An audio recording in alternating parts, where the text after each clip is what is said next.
In today's video, I am going to start the topic respiration. There is a difference between respiration and breathing. Breathing is done with nose and it ends with the lungs, where the gases get exchanged from the lungs to the blood vessels. While in respiration, the hemoglobin, which receives oxygen from the lungs, goes to the cells and it gives the oxygen to the cytoplasm of the cell. The exchange of oxygen from RBC to the cytoplasm of the cell and carbon dioxide of the cytoplasm back to the RBC in the blood vessel is known as respiration. That means overall respiration is done between cell and blood vessels. Respiration can be done in three ways. Depends upon the availability of oxygen for the organism. So on the basis of availability of the presence of oxygen for the organism, there are three types of respiration. The first type of respiration is aerobic respiration. The second type of respiration is anaerobic respiration, and the third type of respiration is respiration in limited amount of oxygen. Now, first of all, we will go with the aerobic respiration. If the organism has excess amount of oxygen present in its atmosphere for respiration, then it is known as aerobic respiration. Mainly all the organisms and plants does aerobic respiration. While there are certain organisms like yeast and certain bacteria which do not need oxygen for the respiration. That means they do respiration in the absence of oxygen. This type of respiration is known as anaerobic respiration. The third type of respiration is in which there is a limited supply, or you can say that the organism is doing respiration in the limited supply or very poor amount of oxygen. This type of respiration is mainly shown by muscle cells.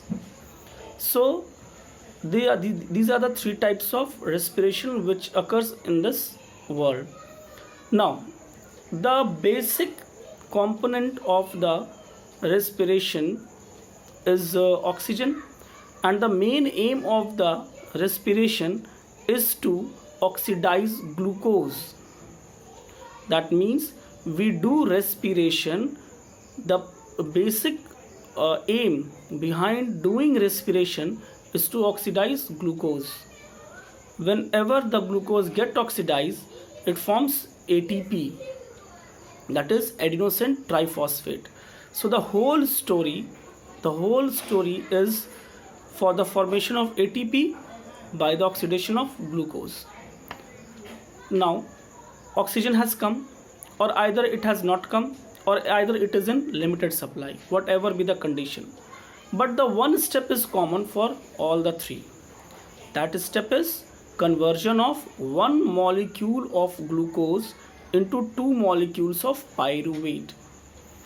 Why it is so? Because glucose is a 6-carbon molecule.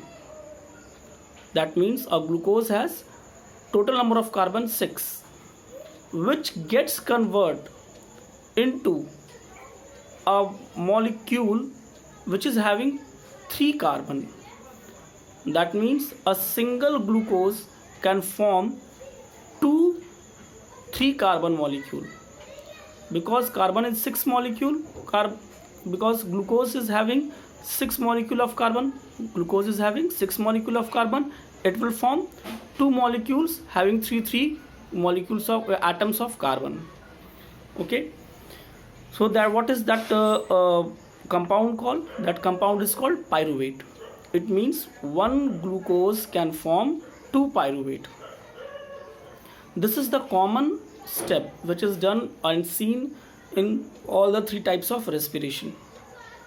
Now, glucose is turned into pyruvate. Okay, now this pyruvate is turned into different types of products based upon the type of respiration. Now see, if if the organism is doing anaerobic respiration like yeast, we all know that yeast does anaerobic respiration. So if the organism is doing anaerobic respiration, that means that organism is utilizing pyruvate. Okay, so it will break the pyruvate into ethanol, carbon dioxide and energy. Fine.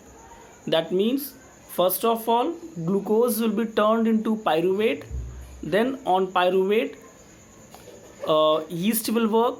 This yeast will turn it into ethanol, carbon dioxide and energy.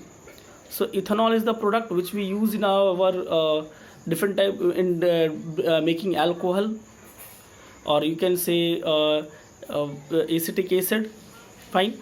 Carbon dioxide is released in the atmosphere, and energy is kept for the production of ATP. Now on the other hand, if the organism is doing respiration in the presence of excess amount of oxygen, that is aerobic respiration, then the glucose is turned into pyruvate, same step, and this pyruvate is changed into carbon dioxide, water and energy. Carbon dioxide is again released back into the atmosphere, water is used inside the animal body, and energy is again used for the production of ATP. Fine. And if the organism is doing respiration in limited supply of oxygen, then what happens? The again glucose is turned into pyruvate, and now here the pyruvate will be turned into lactic acid and energy. Now this lactic acid accumulates in between the muscle cells, which gives cramp or pain to our muscles. Like when we do suddenly vigorous exercises, then we get pain in our thighs and our arms. Why this pain occurs? Because lactic acid accumulates there, and slowly when lactic acid distributes all through the cell, then what happens? That we get relief from the pain. Okay, whatever I was discussing you, I'm going to show you.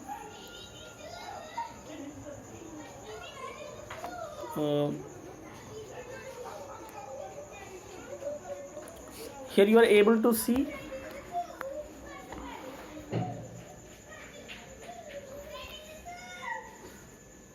the same thing I was discussing here. You are able to see glucose. Okay, this glucose is obtained by all the organisms through the nutrition, and this glucose in the cytoplasm, always remember, glucose is turned into pyruvate in the cytoplasm.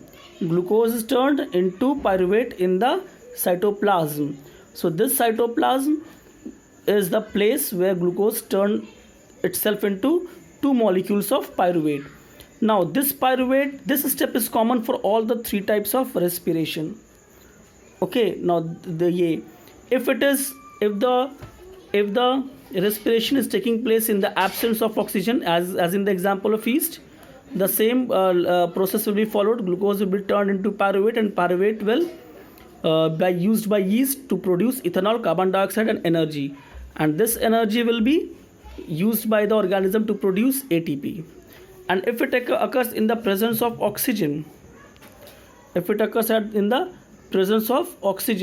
then what will happen? It will turn the glucose into pyruvate and pyruvate into carbon dioxide, water and energy, and this energy will be kept for the production of ATP. Later on we will discuss on how ATP is produced. Now if it happens in the lack of oxygen, if it occurs in the lack of oxygen, or you can say limited supply of oxygen, then what will happen? Again glucose will be turned into pyruvate, and pyruvate will be turned into lactic acid and energy. Okay, and this lactic acid will give pain to our muscles, or you can say cramp. Fine. But one thing more it should be noted, that all these